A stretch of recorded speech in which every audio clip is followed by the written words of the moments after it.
Hello guys, ಇವತ್ತಿನ ವ್ಲಾಗಲ್ಲಿ ಶುಂಠಿ ಮಡಿಗೆ ಯಾವ ಥರ ಔಷಧಿನ ಪ್ರಿಪೇರ್ ಮಾಡಿ ಸ್ಪ್ರೇ ಮಾಡ್ತಾರೆ ಅಂತ ಬನ್ನಿ ನೋಡೋಣ. ಸೊ ಇಲ್ಲಿ ನೀವು ನೋಡ್ತಾ ಇರ್ಬೋದು ಡಿಫ್ರೆಂಟ್ ಕೈಂಡ್ಸ್ ಆಫ್ ಈ ಪೆಸ್ಟಿಸೈಡ್ಸ್ ಅಂದರೆ ಕೀಟನಾಶಕಗಳು ಬರ್ತಾವಲ್ಲ, ಅದು ಡಿಫ್ರೆಂಟ್ ಕಾಂಬಿನೇಷನಲ್ಲಿ ಮಿಕ್ಸ್ ಮಾಡ್ತಾರೆ. ಸೊ ಇಲ್ಲಿ ನೋಡ್ತಿದ್ದೀರಲ್ಲ, ಇದು ನೀವು ಶುಂಠಿ ಹೊಲ ಇದು. ಸೊ ಇಲ್ಲಿ ಏನು ಮಾಡ್ತಾ ಇದ್ದಾರೆ, ಒಂದು ಬ್ಯಾರಲ್ನಲ್ಲಿ ನೀರನ್ನ ತುಂಬ್ಕೋತಾರೆ.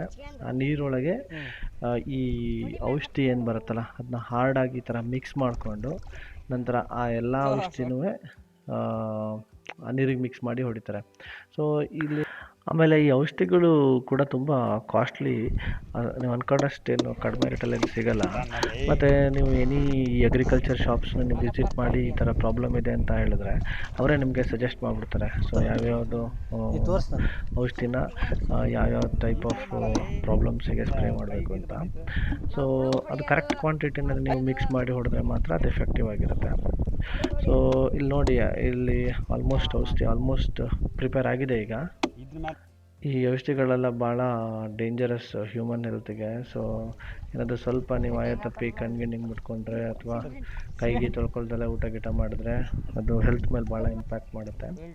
ಸೊ ಈಗೆಲ್ಲ ಚೆನ್ನಾಗಿ ಸ್ಟಿರ್ ಮಾಡಾಯಿತು. ಈಗ ನೋಡಿ, ಮೋಟ್ರನ್ನ ನಾವು ಆನ್ ಮಾಡೋ ಟೈಮ್ ಬಂದಿದೆ. ಸೊ ಮೋಟ್ರ್ ಆನ್ ಮಾಡ್ತಾ ಇದ್ದೀವಿ. ಸೊ ಆ್ಯಕ್ಚುಲಿ ಇದು ಜಸ್ಟ್ ಬ್ಯಾಟ್ರಿ ಆಪರೇಟೆಡ್ ಮೋಟ್ರ್ ಇದು. ಸೊ ಇದು ಜಸ್ಟ್ ಏನು ಮಾಡುತ್ತೆ ಅಂದರೆ ನಿಮಗೆ ಸ್ಪ್ರೇನ ಪಂಪ್ ಮಾಡಿ ಕೊಡುತ್ತೆ ಇಲ್ಲಿಂದ. ಸೊ ಈ ಜೆಟ್ ಬಂದುಬಿಟ್ಟು ನಿಮಗೆ ಅಡಿಕ್ವೇಟ್ ಕ್ವಾಂಟಿಟಿನಲ್ಲಿ ಸ್ಪ್ರೇ ಮಾಡುತ್ತೆ. ಸೊ ಮೋಟ್ರ್ ಮತ್ತು ಈ ಜೆಟ್ ಎರಡೂ ಬಂದುಬಿಟ್ಟು ಅರೌಂಡ್ 3500 to 4000 ಆಗುತ್ತೆ. ಬಟ್ ಅದು ತುಂಬ ಪವರ್ಫುಲ್ಲು. ಬಟ್ ನೋಡಿ ಎಷ್ಟು ಡಿಸ್ಟೆನ್ಸ್ ಹೋಗುತ್ತೆ ಅಂತ, ತುಂಬ ಪವರ್ಫುಲ್ ಇದೆ ಅದು. ಆಮೇಲೆ ಬ್ಯಾಕಪ್ ಕೂಡ ಅರೌಂಡ್ 4 to 5 hours ಬರುತ್ತೆ. ಸೊ ಆ ಎಂಟೈರ್ 1 ಬ್ಯಾರಲ್ಲು ಇದಕ್ಕೆ ವಿದಿನ್ 1 ಅವರಲ್ಲಿ 1.5 ಅವರಲ್ಲಿ ಕ್ಲೀನಾಗಿ ಹೊಡೆದು ಕ್ಲೋಸ್ ಮಾಡಿಬಿಡ್ತಾರೆ. ಸೊ ನೀವು ಕ್ಯಾರಿ ಮಾಡೋಂಥ ಅವಶ್ಯಕತೆನೇ ಇರಲ್ಲ, ಜಸ್ಟ್ ಪೈಪಲ್ಲೇ ಸ್ಪ್ರೇ ಮಾಡ್ಬೋದು. So okay friends, I hope ನಿಮಗೆ ಈ ವಿಡಿಯೋ ಇಷ್ಟ ಆಗಿದೆ ಅಂತ ಅನ್ಕೋತೀನಿ. ಇಷ್ಟ ಆಗಿದ್ರೆ ಲೈಕ್ ಮಾಡಿ ಹಾಗೂ ಶೇರ್ ಮಾಡಿ ಅಂತ ಹೇಳ್ತಾ ಈ ವಿಡಿಯೋನ ಮುಗಿಸ್ತಾ ಇದ್ದೀನಿ. Thank you, have a good day.